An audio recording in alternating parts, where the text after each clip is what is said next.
এই হাসিটার পেছনে আছে অনেকখানি দুঃখ, অভিমান। কেন এই কথাগুলো বলছি? কারণ আমার ব্রাইড আজ সাজার ঠিক ৮ ঘন্টা আগে আমাকে বুকিং করে।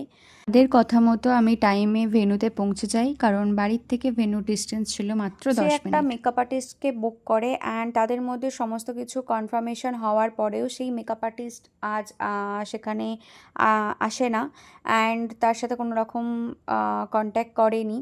তো সেই কারণেই আজকে সকালবেলা, আজ রবিবার, আজকেরই এটা ভিডিও, তো তাকে এই পরিস্থিতির মধ্যে পড়তে হয় এবং সে আমাকে বুকিং করে। অ্যান্ড আজকে আমি ফ্রি থাকায় অ্যান্ড ডিস্টেন্সটা খুবই বাড়ির থেকে কম থাকায় আমি আজকে বুকিংটা নিই। সো কথা বলতে বলতে বেস মেকআপ অ্যান্ড আইটা অলমোস্ট কমপ্লিট আমি করে ফেলেছি। এই সিচুয়েশনের মধ্যেও ব্রাইড পুরোপুরি আমার উপরে ছেড়ে দিয়েছিল। আমার এটা খুবই ভালো লেগেছিল, আমার উপর এতটা বিশ্বাস করার জন্য। আমার মনে হয়েছিল ওর ফেসে এই মেকআপটাই সবথেকে ভালো যাচ্ছে।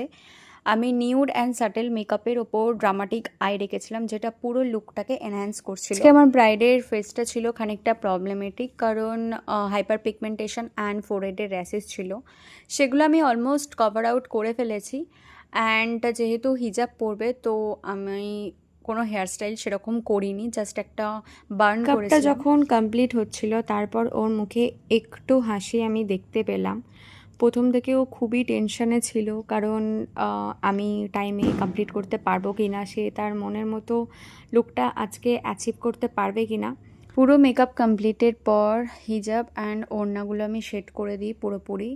অ্যান্ড ব্রাইডের থেকেই শুনে নাও তার আজকে আমার কাছে সেজে কেমন লাগে। চোখটা তোলো, পছন্দ হয়েছে?